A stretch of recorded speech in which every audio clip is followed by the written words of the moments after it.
Assalamualaikum warahmatullahi wabarakatuh. Untuk pembelajaran minggu ini saya akan menerangkan mengenai perhitungan dalam memasukkan jurnal utang jangka panjang. Minggu kemarin kalian telah mempelajari mengenai pengertian dan apa itu hutang jangka panjang dan juga jenis-jenisnya, di mana hutang jangka panjang ini yaitu dalam proses melakukan pinjaman atau hutang pada orang lain, itu pelunasannya itu namanya jangka panjang, itu periodenya itu lebih dari 1 tahun. Kalau kurang dari 1 tahun itu namanya jangka pendek, hutang jangka pendek.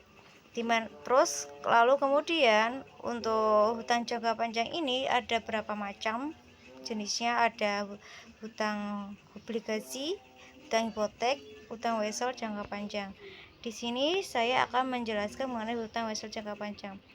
Seperti diketahui bahwa hutang wesel jangka panjang ini itu bentuknya tuh seperti hampir mirip sama cek, dimana fungsinya itu hampir sama, adalah surat perintah kepada pihak yang memegang cek itu untuk membayar atau bahasanya itu mengeluarkan uang kepada pihak yang membawa cek itu, dimana pelunasannya itu harus sesuai waktu yang telah disepakati, seperti itu. Dimana wesel ini juga ada bunganya. Di sini ada jenis wesel jangka panjang, ada wesel khusus yang diterbitkan untuk properti, barang dan jasa, wesel khusus pemilihan suku bunga, dan juga wesel bayar mortgage. Ini sudah ada pengertiannya. Kemudian ini ada penerbitan wesel pada nilai nominal. Silakan. Wesel diberlakukan itu sama dengan cek, yaitu prosedur pencairannya melalui lembaga clearing setempat. Cek tersebut tidak dapat diperlakukan sebagai tunai karena cek tersebut dapat menjadi tidak bernilai apabila dana si penerbit cek tidak mencukupi dan saldonya. Maka saat dalam penerbitan hutang wesel jangka panjang itu harus mengetahui apakah saldo penerbit ini cukup atau tidak. Kalau semisal tidak cukup, nanti ada konsekuensinya, di mana tidak dapat cair, tidak boleh memperoleh pembayaran karena saldo yang dalam penerbitnya ini tidak cukup. Ini adalah contoh soal studi kasus pertama mengenai bagaimana membuat jurnal apabila terjadi hutang wesel dengan ada nilai nominalnya. Di sini dijelaskan pada 2 Januari 2018 PT Indofood menerbitkan wesel bayar pada nilai nominal sebesar 1 miliar rupiah. Bunganya adalah 10%, jatuh temponya sebesar 5 tahun, di mana bunganya ini dibayar setiap akhir tahun. Ada 4 jurnal yang harus dibuat, di mana jurnal awalnya pada tanggal 2 Januari 2018 ini penerbitan weselnya namanya kita melakukan pinjaman kepada suatu bank atau instansi. Itu pasti namanya, kalau kita meminjam uang pasti yang bertambah adalah kas. Kas bertambah di mana letaknya? Pasti di debit. Terus berpengaruh terhadap apa? Pasti yang namanya adalah wesel bayar, karena kita melakukan wesel bayar, di mana kita melakukan pinjaman jangka panjang untuk dalam produk atau dalam jenis wesel. Kalau untuk wesel bayar ini pasti berhubungan dengan hutang, tapi kalau wesel tagih berhubungan dengan piutang, seperti itu. Kalau wesel bayar, namanya wesel bayar ini kan masuk dalam akun kewajiban, dimana kewajiban kalau bertambah pasti saldo normalnya ada di kredit, tapi kalau berkurang akan di debit.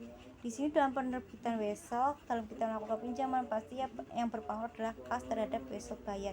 Kas itu bertambah di debit, dimana wesel bayar atau utang wesel kita itu juga bertambah di kredit sebesar 1 miliar. Lalu harus ada jurnal penyesuaian pada akhir tahun. Di sini kan awal penerbitannya 2 Januari 2018. Sedangkan akhir tahunnya adalah 31 Desember 2018. Di mana yang harus disesuaikan adalah bunganya. Mengapa bunga? Karena kita dibebankan membayar bunga setiap akhir tahun.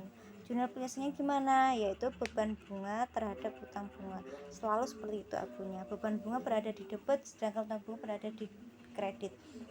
Utang bunga di kredit berarti utangnya masih bertambah, beban bunganya juga bertambah karena belum dilunasi. Bunganya berapa persen? Itu berasal dari 10%. 10% dikalikan berapa? Kali 1 miliar rupiah. Itu 1 miliar rupiah adalah nilai nominalnya. Hasilnya adalah 100 juta. Seperti itu. Kemudian kalian juga harus membuat jurnal pembaliknya. Jurnal pembalik itu pasti adanya itu di awal periode akuntansi, yaitu tanggal 1 Januari. Dimana tahun selanjutnya adalah tahun 2019. Tanggal 1 Januari 2019. Jurnal pembalik, nama jurnal pembalik ini adalah pembalik dari jurnal penyesuaian. Tinggal balik saja utang bunga terhadap beban bunga. Bunganya berapa tadi? 100 juta. Hitungannya sama, 10% kali 1 miliar adalah 100 juta. Lalu lanjut pembayaran bunga. Karena kita dibebankan setiap akhir tahun harus membayar bunga, maka pada tanggal 2 Januari 2019, di mana penerbitannya adalah 2 Januari 2018, kita harus membayar bunga. Dalam membayar bunga berarti beban bunga kita harus utang bunga kita harus berkurang, dan juga kas kita akan berkurang. Kenapa kita nggak memakai hutang bunga, beban bunga, kenapa nggak pakai hutang bunga? Karena di dalam jurnal pembalik utang bunga ini sudah berkurang karena sudah berada di debit. Jadi nggak mungkin kita melakukan pelunasan hutang lagi. Nanti dalam pencatatan akan realitinya akan 2 kali dalam membayar bunga, padahal masih 1 kali dalam membayar bunga. Jadi yang kita gunakan adalah akun beban bunga ini. Awalnya kan di jurnal pembalik ada di kredit, padahal masih belum terrealisasi. Jadi beban bunga masih normalnya ada di debit, dimana kas kita akan berkurang dalam pembayaran bunga sebesar berapa? Bunganya 100 juta. Itulah jurnal Wesel apabila menggunakan nilai nominal. Tapi kalau bisa Wesel tidak diterbitkan pada nilai nominal, yaitu harus melakukan ini. Perusahaan penerbit mencatat perbedaan antara nilai nominal dan harga jual sebagai diskon yang diamortisasi sebagai beban bunga selama umur Wesel. Ini video lagi jurnalnya. Kalian harus membuat 3 jurnal. Di sini contoh soalnya. Pada 1 Januari 2017, PT Sukses Makmur menerbitkan Wesel berbunga senilai 500 juta dengan periode jatuh tempo 5 tahun seharga Rp296.725.664. Suku bunganya adalah sebesar 11%. Ini diminta untuk mencatat jurnal pada tanggal 1 Januari itu adalah penerbitan Weselnya, kemudian tanggal 31 Desember itu jurnal penyesuaiannya, dan tanggal 31 Desember 2017 berarti jurnal dari mengenai amortisasinya. Sekarang mengenai jurnal perhitungannya dulu biar kalian tidak pusing. Pada 1 Januari harga nominalnya kan saat kita menerbitkan Wesel atau mungkin kita melakukan pinjaman itu harga jualnya adalah 500 juta. Tapi harga penempatan, harga sekarang kan harga setiap hutang Wesel itu kan berbeda.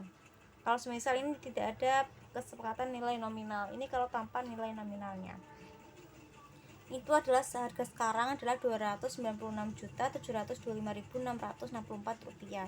Ini dikurangi jadi menghasilkan diskonto Wesel atau potongan Wesel sebesar Rp203.724.336. Terus pasti kalian bertanya, berarti kita membayar hutang Weselnya itu sebesar Rp296.725.664? Ya enggak, kita masih melakukan pembayarannya sebesar 500 juta. nominalnya pasti harus sebesar 500 juta, dimana diskonto wesel ini tetap sebagai beban bunga seperti itu. 31 Desember beban bunganya sebesar di sini adalah 11%. 11% kalikan nilai sekarang yaitu Rp296.725.664, hasilnya adalah Rp32.639.823. Kemudian amortisasi diskonto ini kan setiap 5 tahun jatuh temponya. Jadi 1/5 karena ini jatuh temponya 5 tahun, berarti 1/5 kalikan 203.274.326 rupiah, hasilnya adalah Rp40.654.867 rupiah. Di sini jurnalnya adalah namanya penerbitan utang wesel, berarti tanggal 1 Januari 2017 kas pasti bertambah. Kemudian ada beban diskonto, beban dimana kita membayar padahal nilai sekarang tidak sebesar 500 juta, itu sebesar kas keluarnya Rp296.725.664, sedangkan beban diskontonya adalah Rp203.774.36. Ini dari mana? Dari perhitungan ini diskonto wesel. Kemudian ditambah berarti wesel bayar yang masih dihutangi kita, yang kita hutang itu sebesar masih 500 juta, tidak akan berkurang, tapi kita akan menjadi beban. Terus kemudian jurnal penyesuaian berarti berhubungan dengan bunga. Jadi kalau jurnal penyesuaian itu beban bunga terhadap hutang bunga, karena kita melakukan pinjaman pasti nanti akan ada beban buat perusahaan kita terhadap bunganya tersebut, dimana beban bunganya adalah dihitung sebesar 32.639.823.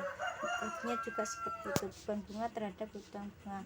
Kemudian jangan lupa lagi jurnal amortisasi diskonto, karena amortisasi diskonto juga sebagai beban, namanya beban setiap akhir tahun pasti nanti ada juga jurnal penyelesaiannya. Penyelesaiannya gimana? Amortisasi ini masih menjadi beban bunga, dimana beban bunganya itu sebesar di sini 40.654.867 terhadap beban diskonto. Mengapa beban diskonto dikredit? Karena awalnya ini ada beban diskonto berada di debit sebesar Rp40.854.867 rupiah, karena sama-sama menjadi beban, baik beban bunga maupun beban diskonto seperti itu kan. Ini namanya jurnal penyesuaian, ini jurnal amortisasi diskontonya. Kemudian ini ada jenis wesel jangka panjang, dimana ini setiap tahun bunga yang dibayar berbeda. Ini ada penjelasannya. Wesel jangka panjang, apabila wesel jangka panjang dikeluarkan untuk memperoleh pinjaman uang, peminjam akan mencatat penarikan wesel seperti halnya dalam wesel jangka pendek. Contoh studi kasus, pada 8 Januari 2017 PT Aneka Jaya meminjam uang sebesar 150 juta dengan menarik promes dengan bunganya adalah 15%. Promes tersebut akan dilunasi dengan 3 kali angsuran. Jadi 3 kali angsuran tahunan. Berarti setiap kali setiap pembayaran dalam setahun harus 3 kali udah lunas. Itu. Berarti setiap kita bayar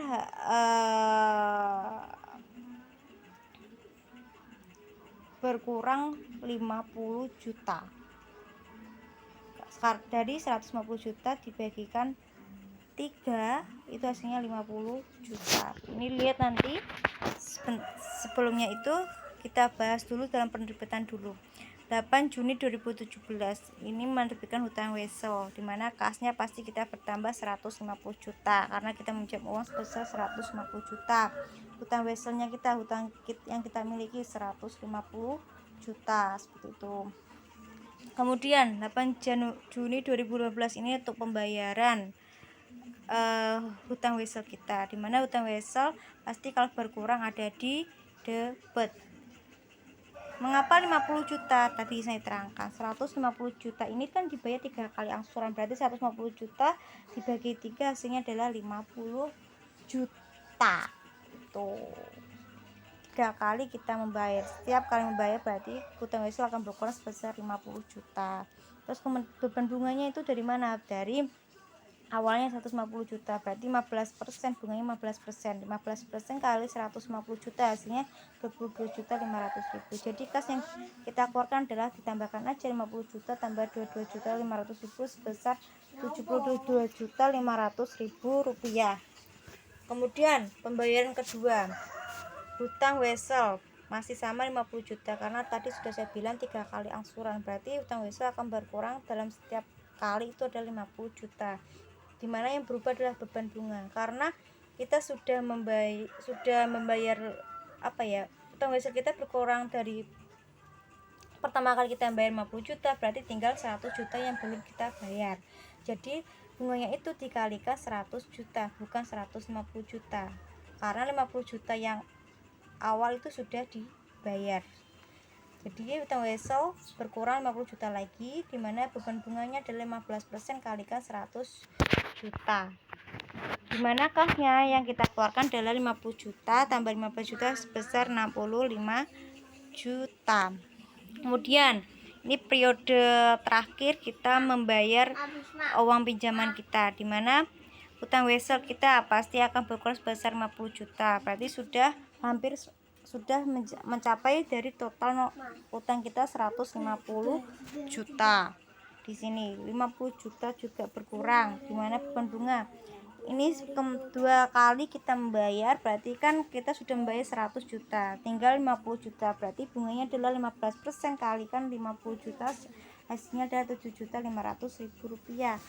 Kemudian kas yang kita akan keluarkan, kas keluar berarti di kredit, berarti 50 juta ini tambahkan 7.500.000 sebesar 57.500.000 rupiah. Oke, sekian dan terima kasih penjelasan jurnal untuk utang wesel yang berkaitan dengan nominal maupun tanpa nominal maupun dengan promes. Saya akhiri. Wassalamualaikum warahmatullahi wabarakatuh.